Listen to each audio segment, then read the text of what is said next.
दोस्तों पिछली 2 मुलाकातों में मैंने आपको बताया था कि जज़ाकल्लाह का क्या अर्थ है और किसको जज़ाकल्लाह कहना चाहिए, किसको नहीं कहना चाहिए, किसको जज़ाकिल्लाह कहना चाहिए, लेडीज़ को क्या कहना चाहिए, जेंट्स को क्या कहना चाहिए, ये सब मैंने बताया था पिछली 2 मुलाकातों में। आज मैं आपको बताऊंगा कि एक से ज़्यादा इंसानों को अगर आप एक साथ जज़ाकल्लाह कहना चाहें तो नहीं कह सकते, इसकी जगह क्या कह सकते हैं ये बताऊँगा। लेकिन उससे पहले ये बता दूँ कि मैं मोइन शम्सी हूँ, ये चैनल है माय हिंदी माय उर्दू। और एक बात बता दूँ कि आप में से बहुत से लोग जब कमेंट करते हैं हमारे वीडियोस में, यानी कि वीडियोस के नीचे, तो मैं उनके जवाब तो ज़रूर देता हूं, लेकिन उन जवाबों को पढ़कर आप में से ज़्यादातर लोग फिर कुछ पूछते हैं। तो ऐसा वहीं पर ना किया करें, क्योंकि ये मेरे लिए बड़ा मुश्किल हो गया है कि इतने सारे कमेंट्स में वापस उसी जगह पर जाऊं जहां वो कमेंट्स आए थे और फिर उन सब को देखूं, उन कमेंट्स पर आए हुए कमेंट्स को देखूं, ये बड़ा मुश्किल हो जाता है। तो अगर आपको मैं कुछ बताता हूं, आपके कमेंट का जवाब देता हूं और आप उसके जवाब में फिर कुछ कहना या पूछना चाहते हैं तो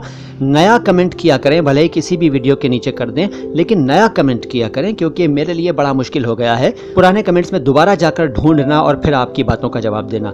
उम्मीद है आप मेरी बात समझ गए होंगे। अब मैं आपको बताता हूं कि अगर आपको एक से ज़्यादा इंसानों को एक साथ जज़ाकल्लाह कहना है तो क्या कहेंगे। बड़ा सिंपल है, एक लाइन की बात है।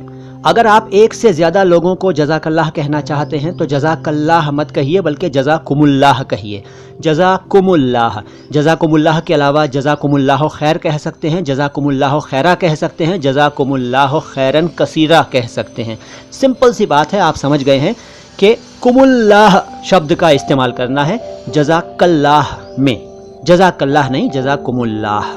ठीक है, बस आज इतनी सी बात है, ज़्यादा बात आज नहीं करूंगा। अगले वीडियो में फिर लेकर आऊंगा आपके लिए कोई बढ़िया सी जानकारी। देखते रहिए हमारे वीडियोस, और अगर आपने हमारे इस वीडियो को लाइक नहीं किया है तो लाइक कर दीजिए, और आपने हमारे चैनल को सब्सक्राइब नहीं किया है तो सब्सक्राइब कर दीजिए, बेल आइकन ज़रूर प्रेस कीजिए ताकि आपको हमारे आने वाले वीडियोज़ की इन्फॉर्मेशन तुरंत मिल जाया करे। लेकिन आपको इन्फॉर्मेशन तुरंत तब मिलेगी जब आप बेल आइकन प्रेस करने के बाद ऑल ऑप्शन को सिलेक्ट करेंगे। तो ऑल ऑप्शन को सिलेक्ट करना मत भूलिएगा। आता हूँ बहुत जल्द। सलाम हिंदुस्तान।